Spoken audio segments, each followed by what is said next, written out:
po, mga kababayan, unahin na natin itong issue kay Sara Duterte na tinadtad ng kaso ng civil society groups at iba't ibang grupo pa. Naku, ewan ko kung sino-sino yan. Medyo marami-rami, nakita nyo naman dyan sa ating thumbnail. Ma'am Chloe Nigel ng Hong Kong, hello po. So ito po, mga kababayan, no? Ito na, pakinggan nyo po ito, mga kababayan.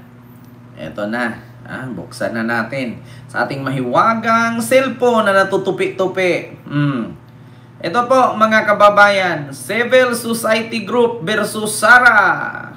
Ilang grupo ang nagsama-sama para maghain ng kaso laban kay Vice President Sara Duterte sa Office of the Ombudsman. Para sa update, magbabalita live mula sa Quezon City, si Mobile Journal Arles de los Santos. Arles, ano ang isinampang reklamo kay VP Sara Duterte at ano ang basihan nito? Naku. Cheryl, kasong plunder, bribery, malversation at paglabag sa Anti-Graft and Corrupt Practices Act ang isinampang reklamo laban kay Vice President Sara Duterte, gayon din sa 15 pang opisyal ng Office of the Vice President at ng Department of Education. Kita nyo, mga kababayan, 15 na trabahante sa OBP, si Sara at maskin ang sa DepEd. Mga kababayan, lahat po ng kasong yun, walang piyansa. Lahat po yun ay forever. Akin na to forever. Hindi ako aalis sa pwesto na to. Akin na to forever. Wala akong pakialam kung totoo man o hindi ang sinasabi ko, basta masira po kayo. Akin na to forever. O, ayun, nagkakatuo nga ang kanyang hiling. Akin na to forever. Forever kang kulong. Ma'am Philly Dilutina, hello po. Mga kababayan, ang daming kaso yun, 3, 4 na, iba't iba yun. O, tad-tad ng kaso. Ito pa. Kaugnayan ng umano'y maanumalyang paggamit ng confidential funds ni Duterte bilang vice-presidente at noong siya ay nanunungkulan bilang kalihim ng Department of Education. Ayon sa mga complainant, ang 612.5 million pesos confidential funds ay umano'y diverted, misused at concealed dahil ang tanging sampaang kaukulang mga kaso kasama na ang culpable violation ng konstitusyon at betrayal of public trust. Base rin umano ang nagpasimuno at magpatupad ng umano'y parallel at identical scheme sa paggamit at pagtago ng confidential funds ng OVP at DepEd. Mayroon din daw mga cash advances na iniabot sa AFP officers na si VP Sara rin ang pumili kahit wala umantong itong legal na otoridad para tumanggap ng government funds. Gayon din ang anilay kaduda-duda at isa din yan, mga kababayan, yan sa binulgar ngayon ni Madriaga. Yung nakakulong, yung kinasuhan ng kidnapping, yun, isa din yun sa patunay, mga kababayan. Naku po. Kulang-kulang at mga tila inimbentong mga resibo lamang kung saan nga lumutang ang pangalang Mary Grace Piatos. At matatandaan din na 1,992 na pangalan na nakatanggap ng confidential funds ng Office of the Vice President. 1,322 sa mga ito ang umano'y walang record ng kapanganakan sa Philippine Statistics Authority. Patay. Sino-sino yung mga nagsampa ng kaso at ano ang kanilang layunin sa pagsasampa nito? Cheryl, so ito ay mga bahagi ng civil society members and organizations, pati ilang mga religious groups kasama na dyan. Si Father Flavio Villanueva na nanawagan sa Office of the Ombudsman na tutuldukan na nga ang umano'y makiri ng vice-presidente sa transparency ng pamahalaan ng sa gayon daw. Mapanagot ito at bigyan paliwanag kung paano nga pa ginamit talaga itong confidential funds. Hindi ba ito makakaapekto doon sa planong muling pagsasampa ng impeachment case kay VP Sara at may reaksyon na ba ang kampo ni VP? Sa ngayon, Cheryl, ay wala pang reaksyon ang kampo ni Vice President Sara Duterte pero hindi raw ito makakaapekto doon sa impeachment case na ngayon ay naka-archive at meron pang apela sa Supreme Court. At iba pa rin yung pinag-uusapan dito yung plano na muling pagpa-file ng impeachment case sa pagpasok ng 2026. Naku, mga kababayan, ito gusto kong reaksyonan mga kababayan, ganito po yan. Yung mga nagpa-file ng impeachment laban kay Sara, iba po sa mga nagpa-file ngayon. So sa mga nagtatanong ba, hindi ba ito magiging conflict? Kasi nag-file sila sa ombudsman ng kaso laban kay Sara. Hindi ba ito maging conflict doon sa mag-file ng impeachment niya sa February 2026? Hindi po. Kasi ganito po mga kababayan. Kung sakali man nakakampihan pa rin ng mga senador si Sara, yung archive buhayin pero walang mangyari, meron pang plan B. Ito po yung kay Buying. Kung lumusot man si Sara sa impeachment niya na naka-archive sa February 2026 ang last period, no, at expired na ang ban. So, kung lumusot man siya doon at kakampihan pa rin siya ng mga senador at hindi siya makonvict. So, dito kay Buying, 110% sigurado ako, convict si Sara dito. Mark my word, mga kababayan. Makukonvict si Sara dito. Kasi bakit? Hindi na po si Martires ang ombudsman. Si Buying po yan. Alam niyo po mga kababayan kung si Buying, walang takip yan. Araw-araw halos nagpa-preskon yan. Kaya makikita ng tao ang transparency ng ombudsman. Iyan ang kinaganda kay Buying mga kababayan. Bakit? Si Martires noon, napakalaki ng budget niya na 15 billion para sa anti-corruption. Pero ni isa walang nakulong. Ni isa walang nakasuhan. Kung meron mang nakasuhan na absuelto nang hindi alam ng tao. Katulad kay Joel Villanueva. Nakasuhan, tapos naabsuelto nang hindi niya alam. Hindi rin alam ng tao. Tapos tinanong siya kung kailan niya inabsuelto, hindi daw niya alam. Baka lang daw, napirmahan lang daw niyang kemirot keme. Si Buying kasi mga kababayan ngayon, kapag may mga ganitong issue, mga malalaking problema, nagpapapreskon agad yan. Kaya iba't ibang media outlet nagtatanong at nagque-question, nasasagot. Hindi katulad kay Martires noon. Sing lihim, di ba? Tahimik nung 15 billion na nawawalang pondo. Yeah? Yung tawag doon yung mga kaso. Sing quiet, di ba? Sing tahimik kung nasaan yung 15 billion na pondo sa anti-corruption ni Buying ni Martires. Continue natin mga kababayan. Practices Act ang isinampang reklamo laban kay Vice President Sara Duterte, gayon din sa 15 pang opisyal ng Office of the Vice President at ng Department of Education. Kaugnayan ng umano'y maanumanyang paggamit ng confidential funds ni Duterte bilang vice-presidente at noong siya ay nanunungkulan bilang kalihim ng Department of Education. Ayon sa mga complainant, ang 612.5 million pesos confidential funds ay umano'y diverted, misused at concealed dahilan para isampa ang kaukulang mga kaso kasama na ang culpable violation ng konstitusyon at betrayal of public trust. Isa rin umano ang nagpasimuno at magpatupad ng umano'y parallel at identical scheme sa paggamit at pagtago ng confidential funds ng OVP at DepEd. Mayroon din daw mga cash advances na iniabot sa AFP officers na si VP Sara rin ang pumili kahit wala umantong itong legal na otoridad para tumanggap ng government funds. Ngayon din ang anilay kaduda-duda at kulang-kulang at mga tila inimbentong mga resibo lamang kung saan nga lumutang ng pangalang Mary Grace Piatos. At matatandaan din na 1,992 na pangalan na nakatanggap ng confidential funds ng Office of the Vice President. 1,322 sa mga ito ang umano'y walang record ng biruin ninyo, sa 1,992, 1,300 walang record. So, ibig sabihin, kulang-kulang 600 lang ang totoo. Biruin nyo, sabihin natin, yung 1,900 plus na beneficiary. So, ang walang record doon is 1,300. So, ibig sabihin, yung 1,300, nabulsa na yun. Yung 600 plus, yun lang ang totoo. Diba? Biruin ninyo, mga kababayan, 1,900. Ang hindi totoo, 1,300. Butang ina, yung 600 lang ang totoong pera tao doon. Ang iba, kumupit pa. Na? Diyos mio Marimar. Kaya talaga, nako, iwan ko dito sa mga DDS.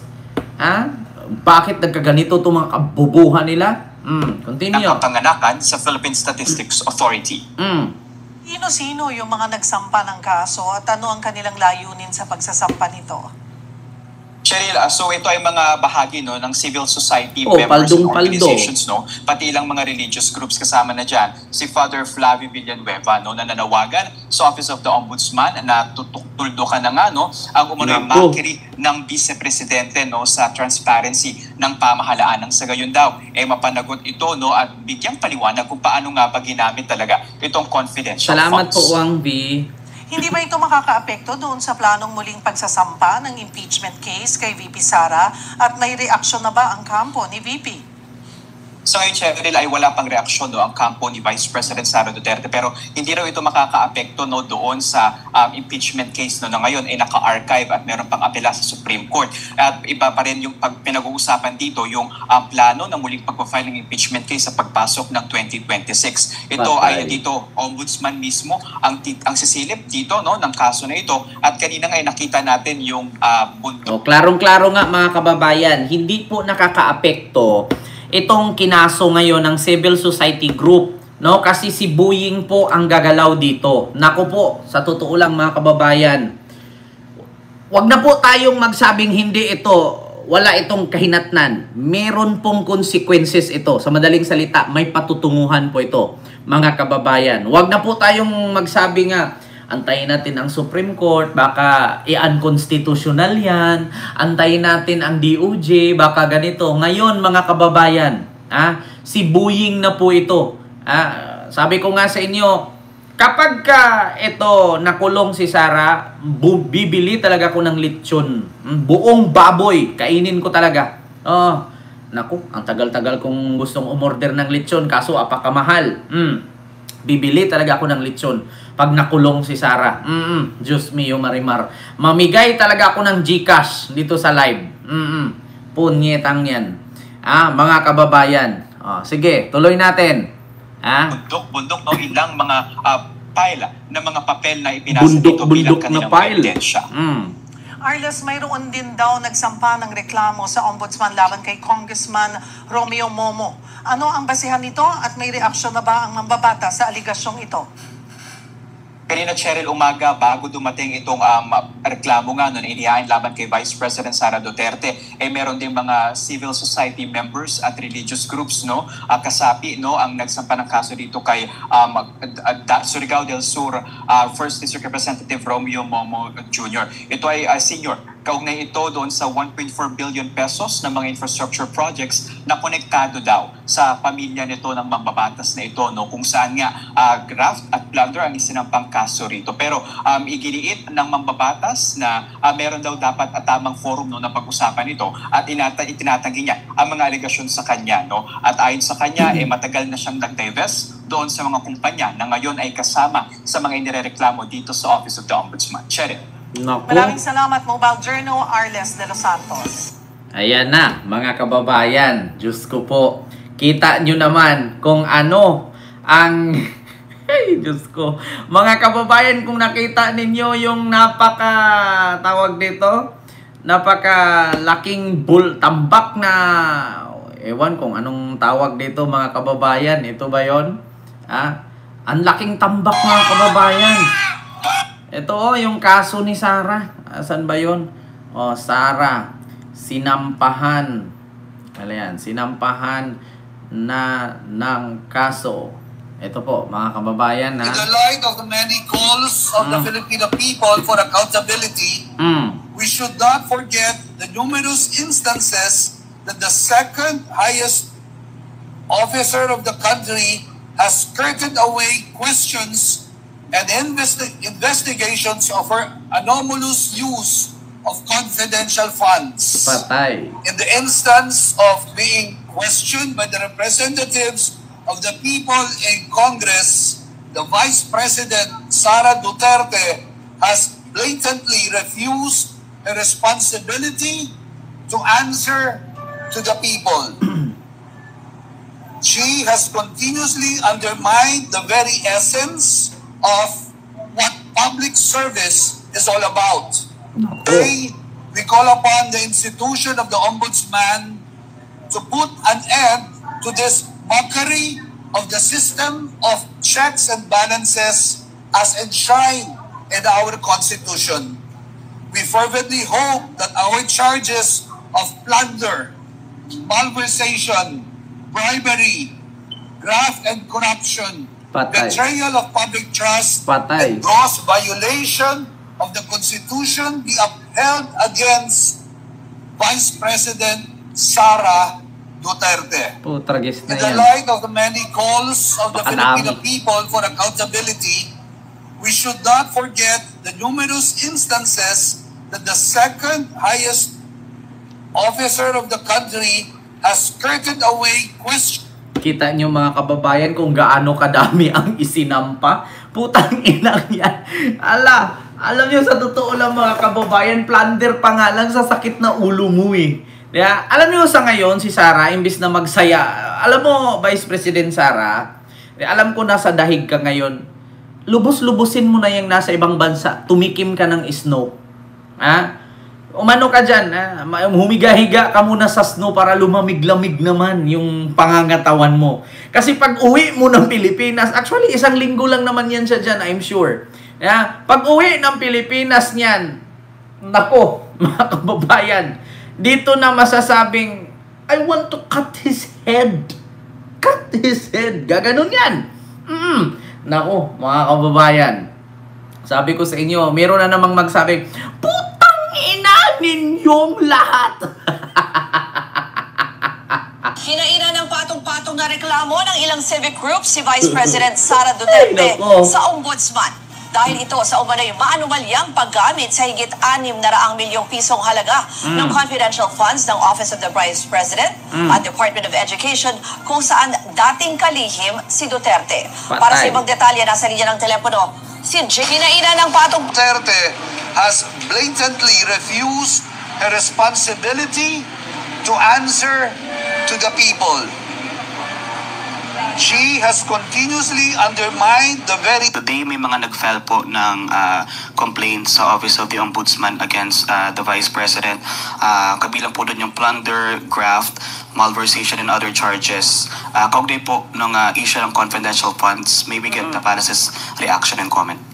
Muli, kung ito naman po ay meron silang basihan para masampahan ng kaso, ang Vice Presidente, depende na po yan sa mga complainants. Kung ano po ang isinasaad sa kanilang complaint, kung nakapag-attach sila ng kanilang mga ebidensya, Sir Macwan, hello mas po. maganda pong maimbestigahan ito na mabuti.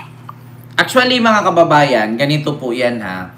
Kahit po ako, wala na po akong time, kung ako yung complainant, wala akong time na buhayin yung naka-archive niya na impeachment sa Senado. Bakit?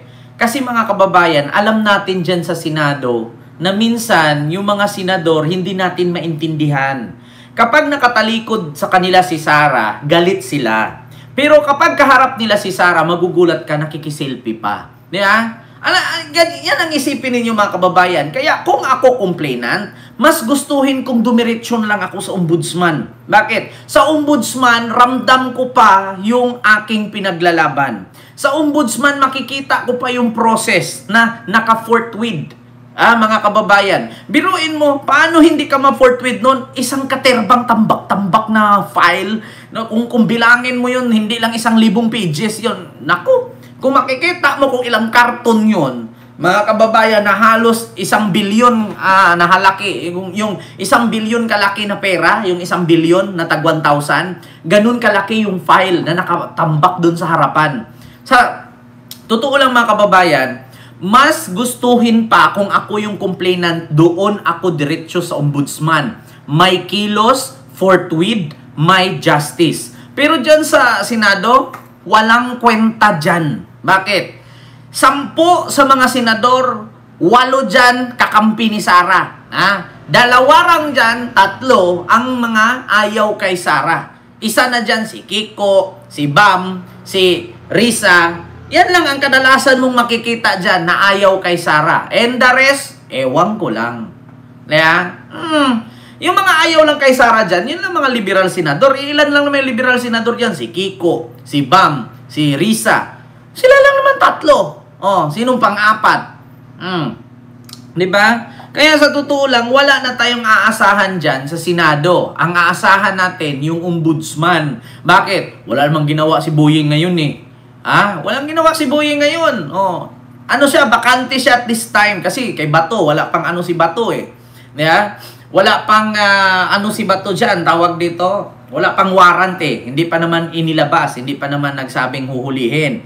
So, sa madaling salita, mga kababayan, hindi pa medyo busy si Boyeng. Kaya matututukan niya itong kay Sara. Nako po, mga kababayan. Yun po yun. Ang kay Sara, mga kababayan. So,